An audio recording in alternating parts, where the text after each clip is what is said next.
आशा से आकाश टंगा है। क्या आशा छोड़ देने से आकाश गिर न जाएगा? आकाश न गिरेगा, आशा ही गिरेगी।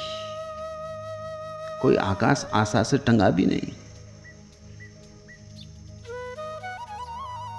लेकिन आदमी इसी तरह सोचता है जैसे तुमने उस छिपकली के संबंध में सुना हो कि छिपकलियों में कहीं कोई विवाह था और एक महल की छिपकली को भी निमंत्रण मिला। निश्चित ही सबसे पहले मिला, क्योंकि वो महल में रहती थी। उसने कहा मैं आ ना सकूंगी, क्योंकि अगर मैं आ गई तो छप्पर गिर जाएगा महल का। मैं ही तो संभाले रहती हूँ। छिपकली सोचती है कि महल के छप्पर को संभाले हुए अगर चली गई महल गिर जाएगा। तुमने उस बूढ़ी की कहानी सुनी जो सोचती थी कि उसका मुर्गा बांग देता है इसलिए सुबह सूरज उगता है, लेकिन गांव के लोग हंसते थे। उसका तर्क भी ठीक था, क्योंकि ऐसा कभी ना हुआ था। जब भी मुर्गा बांग देता तभी सूरज उगता था। गांव के लोग हंसते थे कि बूढ़ी तू पागल हो गई। एक दिन वो नाराज होकर अपने मुर्गे को लेकर दूसरे गांव चली गई और उसने कहा कि अब रोओगे, अब भटकोगे, अब खोजोगे मुझे और तड़फोगे, पछताओगे कि क्या गंवा दिया, अब कभी सूरज न उगेगा, मुर्गा मैं लिए जा रही हूं। और दूसरे गांव में जब मुर्गे ने बांग दी तो वहां सूरज निकला। उसने कहा अब रो रहे होंगे ना समझ, सूरज यहां निकला जहां मुर्गा है वहां सूरज है। आशा से कुछ भी नहीं टंगा है, आशा ही तुम्हें भटका रही है। फांसी लगी है आशा से ही, इसे थोड़ा समझो। आशा के कारण ही तुम जीवन में कुछ भी नहीं सीख पाते। एक आदमी 10,000 रुपए कमा लेता है। सोचता था पहले कि 10,000 हो जाएंगे, सब ठीक हो जाए। फिर 10,000 हो गए, कुछ ठीक नहीं हुआ। आशा कहती है कि 10 लाख हो जाएं तो सब ठीक हो जाए। वो बिल्कुल भूल ही जाता है कि यही आशा पहले कहती थी 10,000 हो जाएं तो सब ठीक हो जाए। इसकी पहले मान के चले कुछ ठीक ना हुआ। अब भी ये आशा कहती 10 लाख हो जाएं तो सब ठीक हो जाए। फिर 10 लाख भी हो जाते, फिर भी कुछ ठीक नहीं होता, बल्कि जो ठीक था वो भी गड़बड़ हो जाता। आशा अब भी कहती है कि 10 लाख में क्या होगा, ये भी कोई संपत्ति, 10 करोड़। ऐसे आशा से आकाश टंगा है। आकाश क्या है? ये भ्रांति, भ्रम, मृग, मरीचिका, सपने टंगे। आदमी दौड़ता चला जाता है। आशा अनुभव को पराजित कर देती है और तुम्हें कुछ सीखने नहीं देती। एक स्त्री से तुम्हारा प्रेम होता है या एक पुरुष से प्रेम होता है, बड़ी आशा से, उमंग से भरे बैंड बाजे बजा के शुरुआत करते हो। बड़े फूल बिछा के, बड़े सुगंध छिड़क के यात्रा शुरू होती। जल्दी ही सब दुर्गंध हो जाता, जल्दी ही सब कलह हो जाती, विषाद हो जाता, दुख हो जाता है। आशा फिर भी छोड़ती नहीं पीछा। वो कहती ये स्त्री गलत, ये पुरुष गलत, दूसरी स्त्री, अगर पड़ोस की स्त्री मिल जाती तो सब ठीक हो जाता। मैंने चुनाव में भूल की। तो पश्चिम में उन्होंने चुनाव की सुविधा बना ली। ऐसे लोग हैं जिन्होंने 10 बार जीवन में तलाक दिए और अभी भी आशा कर रहे हैं कि 11वीं पत्नी से सब ठीक हो जाएगा या 11वें पति से सब ठीक हो जाएगा। अनुभव पर जीत हो जाती है आशा की। आशा के कारण ही अनुभव से तुम कुछ निचोड़ नहीं पाते सार। तुम्हारा जीवन नहीं बदल पाता। फिर तुम वही भूल करते हो, फिर वही भूल करते हो। और आशा कहे चली जाती है कि इस बार हो गई, कोई बात नहीं, अगली बार सब ठीक हो जाने वाला है। आशा भटकाती है, संभाले नहीं है। अगर तुम्हारे जीवन में से आशा हट जाए, मैं ये नहीं कह रहा हूं कि तुम निराश हो जाओ, इसे थोड़ा समझ लेना, क्योंकि निराशा भी आशा का ही निषेधात्मक रूप है।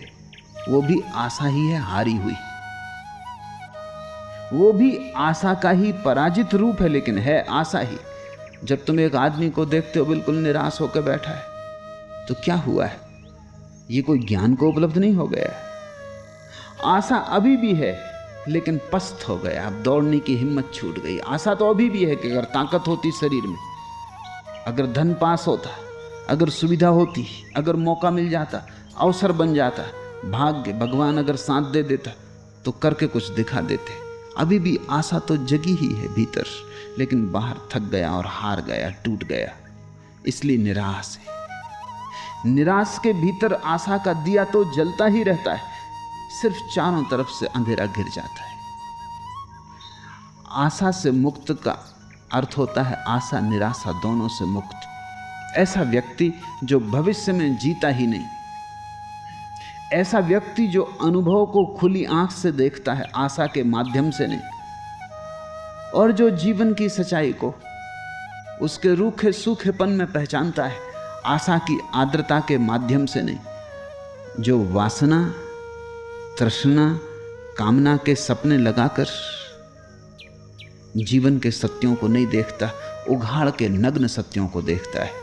न तो वो आशावान है न निराशावान है। आशा निराशा दोनों एक ही सिक्के के दो पहलू हैं। उसने वो सिक्का ही फेंक दिया। अब वो यथार्थ में जीता है, और जो यथार्थ में जीता है वही रोज रोज यथार्थ होता चला जाता है। जीवन रोज रोज सत्य के करीब आने लगता है। सत्य में जीने की क्षमता बड़ा साहस है। आशा तो कोई भी कर लेता है। कमजोर से कमजोर आदमी भी पहलवान होने की आशा करता है, गरीब से गरीब सम्राट होने की आशा करता है, भोगी से भोगी त्यागी होने की आशा करता है। आशा में तो कोई अड़चन ही नहीं, आशा तो कोई भी कर सकता। आशा तो मुफ्त मिलती, इसलिए मैं कहता हूं आशा के अतिरिक्त इस संसार में मुफ्त कुछ भी नहीं मिलता। सत्य तो मिलता ही नहीं, बस आशा मिलती, कोरी आशा। मैंने सुनी है, एक बहुत पुरानी कहानी है।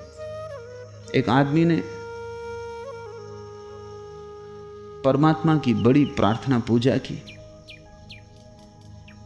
परमात्मा प्रसन्न हुआ,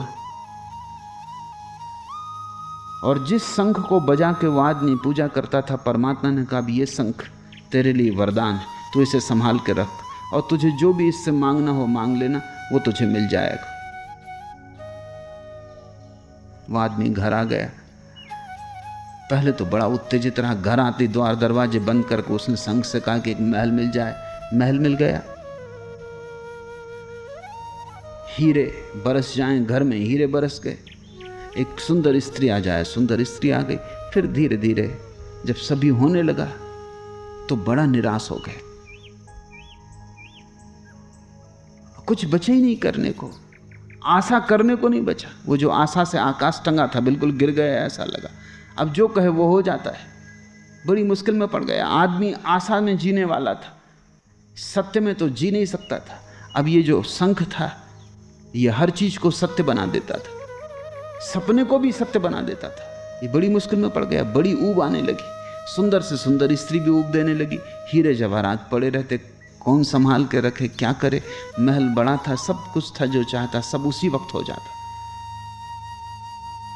एक दिन एक सन्यासी घर में मेहमान हुआ। रात उस सन्यासी ने कहा कि मेरे पास एक शंख है, ये शंख बड़ा अद्भुत है, इससे तुम मांगो 10,000। ये फौरन कहता 10,000 क्या करोगे, 20,000 ले लो, ये बड़ा अद्भुत शंख है। वो आदमी बड़ा उत्सुक हुआ इस शंख में, क्योंकि उसकी तो आशा मर गई थी। वो जो शंख उसके पास था यथार्थ का, वो हर चीज को सत्य बना देता था, उसकी आशा मर गई थी। उसने कहा शंख एक मेरे पास भी, जिससे मैं बड़ा ऊब गया, ऐसा करो हम बदल लें। शंख बदल लिए गए। वो सन्यासी आया ही शंख बदलने था। सन्यासी आते ही इसलिए गृहस्थ के घर शंख बदलने, नहीं तो किस लिए आएगा। सन्यासी को हिमालय पर रहना है, उसको घर आने की गृहस्थ की क्या जरूरत, शंख बदलने आता है। कुछ है गृहस्थ के पास जो उसके पास नहीं है।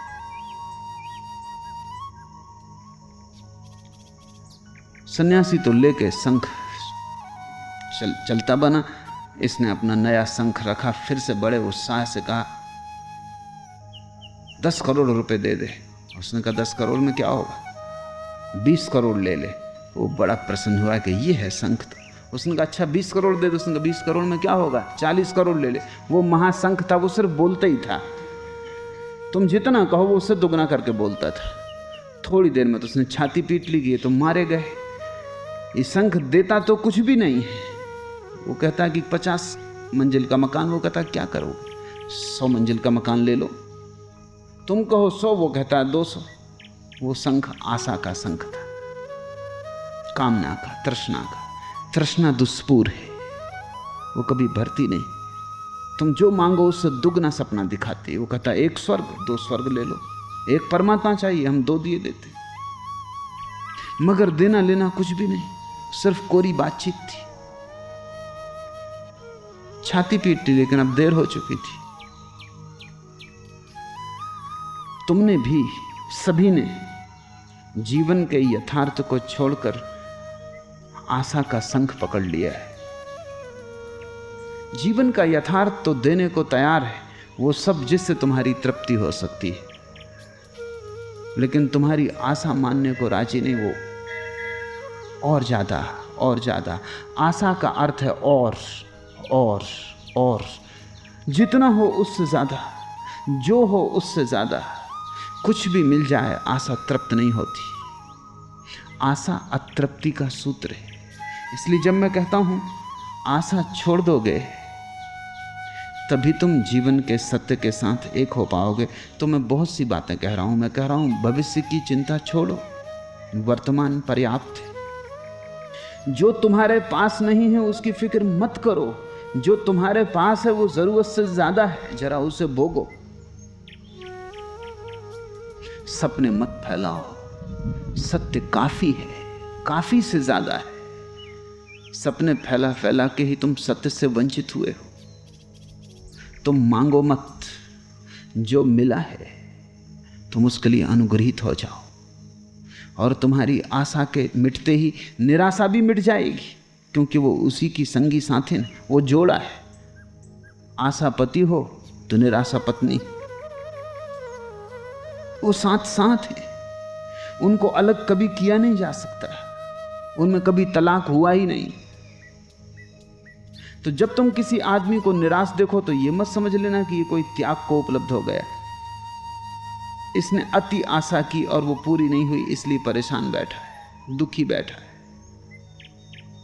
ये फिर आशा से भर जाएगा, जल्दी ही ये फिर भूल जाएगा अपनी निराशा को, फिर नई आशा की उमंग ले लेगा। जो व्यक्ति वैराग्य को उपलब्ध होता है उसकी आशा निराशा दोनों जा चुकी। उसने एक निर्णय उपलब्ध किया है, एक सार जीवन का निचोड़ लिया है कि आज और अभी है सब, कल व्यर्थ है, कल कभी आता नहीं। इस क्षण तुम पूरे जी लो, इस क्षण से बाहर जाने की कोई भी जरूरत नहीं है। इस क्षण में सभी कुछ मौजूद है, पूरा अस्तित्व इस क्षण में ही मौजूद है। इस क्षण में ही सारा विराट मौजूद है, सारा ब्रह्म मौजूद है। इस क्षण में ही सारे अस्तित्व की सरिताएं गिर रही हैं। ये क्षण ही सागर है, तुम इसको पूरा जी लो। इस जीने से ही तुम्हारा दूसरा क्षण भी निकलेगा, इस जीने के ऊपर ही उभरेगा। इस जीने से विराट होगा, बड़ा होगा, गहरा होगा, लेकिन आशा के कारण नहीं, जीकर उसे निकलने दो। दुनिया के 2 ढंग हैं, या तो तुम जियो और या तुम केवल सपने देखो। अधिक लोग सपने देखते हैं, और उनसे अगर कहो कि सपने छोड़ दो तो वो कहते हैं आशा से आकाश टंगा है। निश्चित उनका आकाश सपनों से ही टंगा है, अगर वो गिर गया तो वो कहीं के न रह जाएंगे। वो सोच सोच के ही जीते हैं।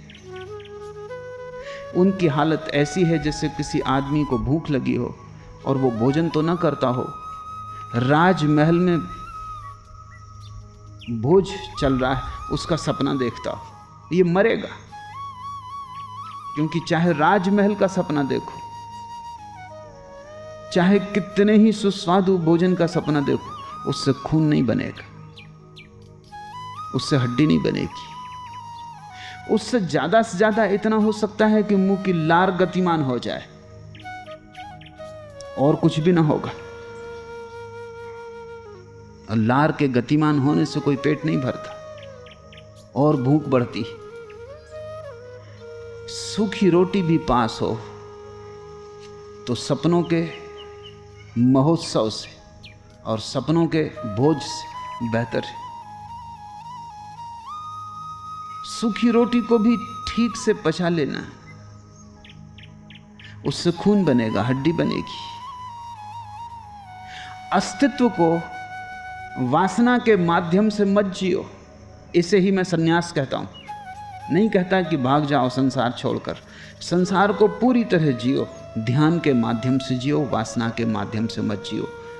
वासना का माध्यम आशा के द्वारा चलता है और ध्यान का माध्यम जो है बस उसको ही पर्याप्त मानता है। ध्यान संतोष है, संतुष्टि है, आशा असंतोष है, अधैर्य है।